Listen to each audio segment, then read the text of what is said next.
Please, step inside. Hey, aren't these three supposed to be fighting a war? Supposed to be. Kind of a weird place for us to meet, Chairman Hoshino. Especially considering the three of you look more like you're ready to have a tea party than tear each other's throats out.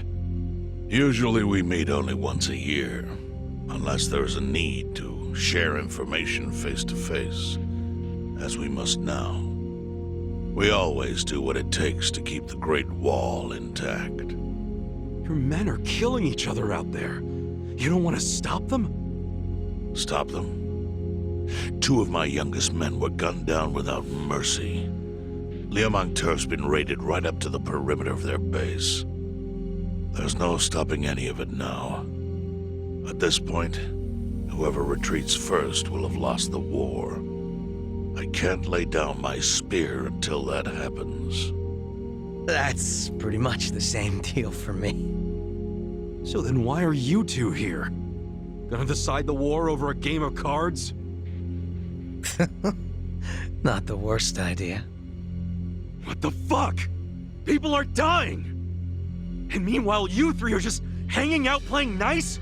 Think your men would approve? Do any of you even care what your own people think? Kasuga, there's no need to throw fits about what you don't understand. Do you know right now Captain Takabe is Xiao's prisoner?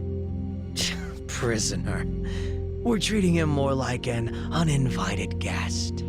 Honestly, I'd let him go if I had one good reason to. I just don't, that's all.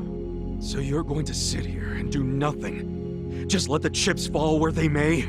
That's how it needs to be. A bunch more pointless deaths is how it needs to be? They're not pointless. Our men's willingness to fight is the entire reason we're able to serve as checks on each other. As long as the triangle remains balanced, it can hold firm against outside pressure. It's much like how Japan established separation of powers after the end of its dictatorship. It's not perfect, but it's the best solution we have. Do you see the logic there? Oh boy, a post-war history lesson. What? That's what you're comparing it to, right? Yes, because it's relevant. The post-war period is when the town's lines of power were drawn. Huh? The black market was born from the ashes of the war. It laid the foundation for modern-day Jincho. Back then, the Seiryu clan was thriving. But in Chinatown, 2 rival Chinese gangs were competing for dominance. The winner of that fight prospers in Chinatown to this day. The gang that lost became the Yokohama Liumang. They were driven out of Chinatown and into Ijincho. But the Seiryu clan wasn't about to take that kind of invasion lying down. For a time, the gutters practically ran with Liumang and Seiryu blood. Man, you're gonna lecture until the bell rings, Professor? You want to understand what's going on? Then you need the history, you smartass. If you want to understand the fake money, that is. The Seiryu clan knows about that? Yes. All the fake money printed by the Komi Jewel goes through me. But doesn't that mean the Seiryu clan is the real puppet master behind all this? How do you figure that? Mabuchi started forging Chinese yuan, sure. But only because of the counterfeit yen. I think I'm starting to figure all this out. The Liumang brings in the paper. The Komi Jewel prints the bills. But then, the Seiryu clan keeps all the profit? Wait, are you all in this together? Kasuga-kun, calm down. You're jumping to conclusions. Because I'm pissed off right now. First I'm kidnapped, accused of being a Seiryu Yakuza, then blamed for being the spark that ignites a war, nearly killed over Namba's thing. Now I'm here with the Ijing Three, who, by the way, don't even give a shit about the war!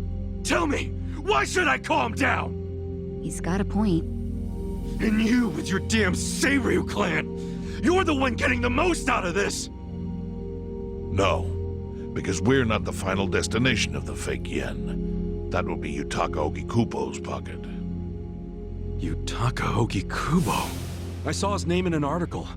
He's some big shot in the Citizens Liberal Party. All three of you are working together to support him politically? Why?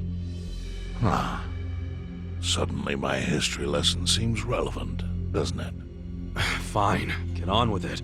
Ogikubo is the man who proposed making fake money in Ijincho. This was 60 years ago. He pitched the idea to the first Seiryu chairman and first Liumang boss. A politician suggested committing federal crime to a bunch of gangsters? For real? At the time, Ogikubo was only a member of the city council. But he saw the fights breaking out between the long-established Seiryu clan and the newly arrived Liumang. He understood it was, in essence, a turf war. Knowing that, he looked for solutions to stop the bloodshed, solutions that would save lives. And eventually, he managed to find an answer. Fake money, of all things. Industry, which in this case is, yes, fake money. Ogikubo split the roles up evenly. That way, both organizations would have a common goal. The Liumang would import special paper, the Seiryu clan would print and transport the money. How did Ogikubo know the counterfeiting process? He didn't at first. But since he had faith in his plan and a desire for peace, he used every single connection he had to collect the raw materials, plus the recipe. Counterfeiting wasn't that difficult back then. Currency didn't have all the security features it has now. It's only gotten harder over the years. But anyway, after the first batch was printed, Ogikubo used it to bribe the cops. The cops? Not the Seiryu clan or the Liumang? There would have been no point in paying off those two. That conflict goes deeper. Ogikubo understood that. Okay, but why give it to the police? He wanted to control them, of course. And in the blink of an eye, they became his loyal servants. That ought to surprise no one, given how corruptible law enforcement tends to be. Anyway, Ogikubo had his new minions in uniform crack down on one certain region of Ijincho. Well, that doesn't sound like such a bad thing. Yeah, he was making the city safer, right? Now, that was just a side effect of what he really wanted. To squash every attempt by the Seiryu to drive out the Liumang. All police resources were dedicated to that one goal. It created a tiny pocket of Ijincho that was essentially violence-free. Well, I bet that worked out great for the Liumang. Oh, and you're the sharp one, I take it. Yes. That zone became the Liumang's home. So there it was. A place controlled by a criminal organization, but with low crime. The first gray zone. And the Seiryu clan just accepted that. Why would they give up their territory and all its income streams like that? Because they were getting continuous payouts from the counterfeiting operation. And that wasn't the only thing. Anytime one of us did something that normally would have landed us in hot water, Ogikubo would contain it. He kept it off police reports. That kept us from losing men to the law. So there were plenty of benefits for us. All while we kept our honor.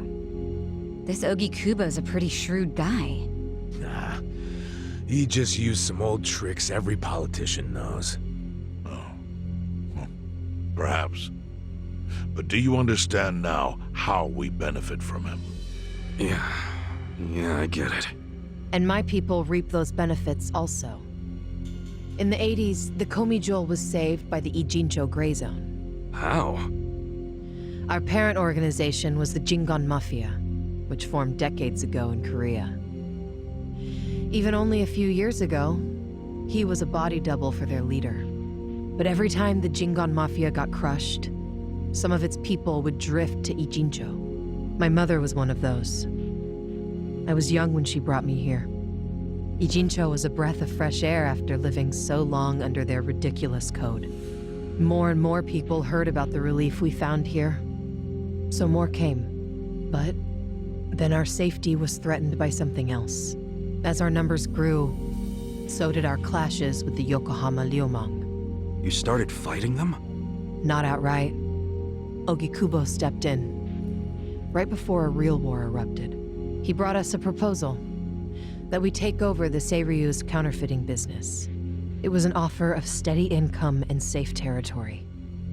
How could we refuse?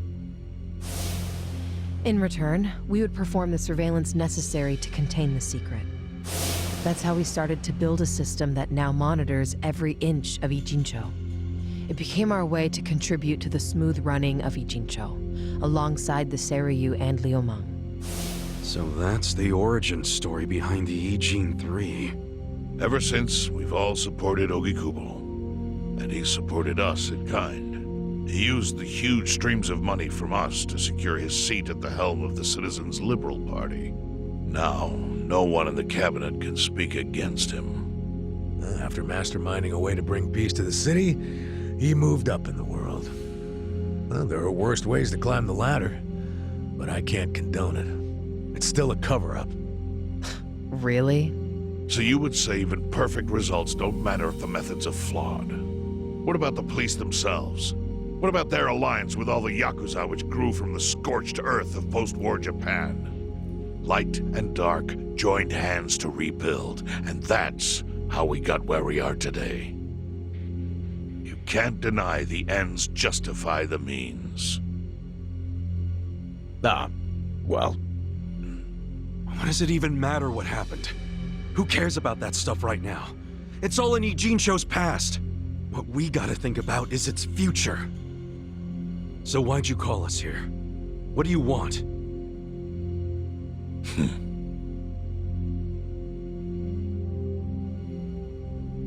Your friend Namba-kun, during his search for his brother, spied on us and invaded our privacy.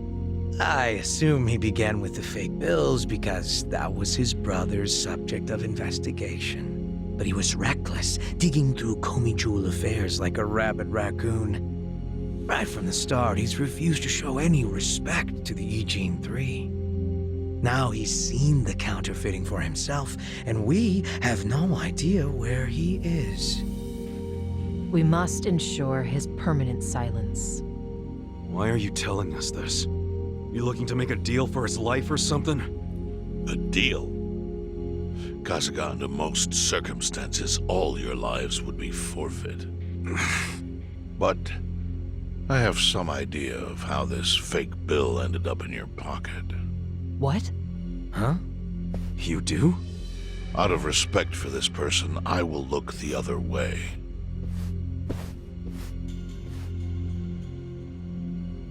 But who the hell was it? If you really want to know, you'll have to bring Namba to me. Personally. We can't do that to Nanchan. Sure is tempting. Kasuga, But I'll pass. Nothing I need to know so bad that I'd sell out a friend. So we done here? You do realize, if word gets out about the counterfeiting, the Great Wall will crumble. And that means the end of the Gray Zone. Yeah, that would suck. For you. Look, the Great Wall keeps the peace with less than honorable means, sure. But it provides a safe haven for desperate souls with nowhere left to turn. Yeah, man, I get all that. Well, here's what you don't get, you moron. When we say no one gets in, that includes the Tojo clan and the Omi Alliance. So see, if we're talking about people who owe their lives to the Gray Zone, you're one of them, Kasuga-kun.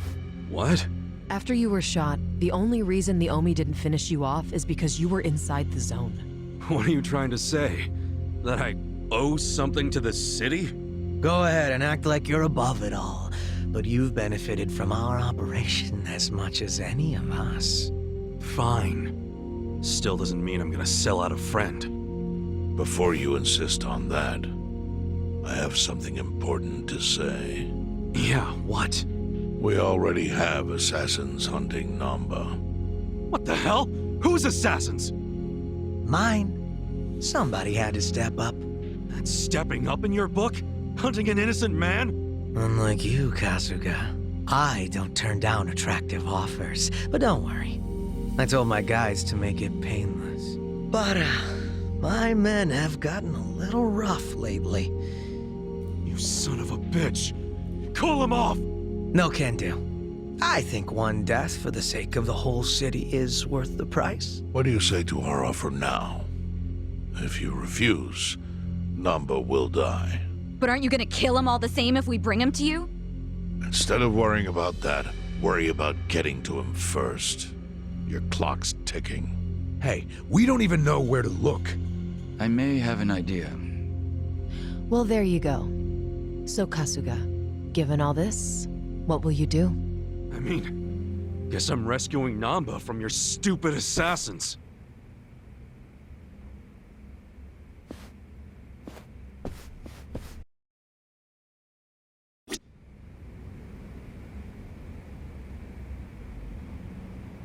Hey ya.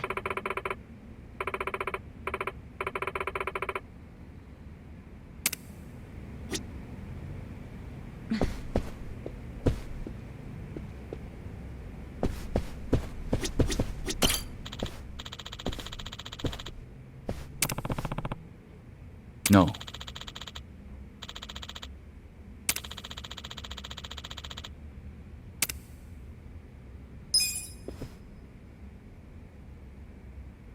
Yo.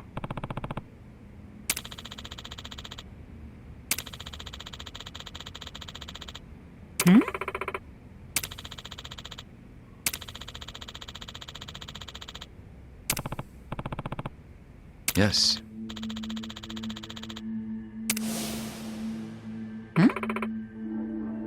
I see.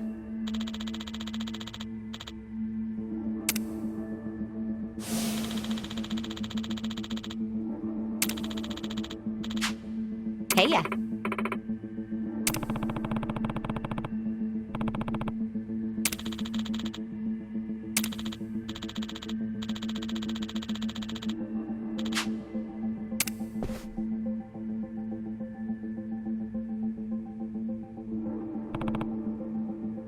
Yo.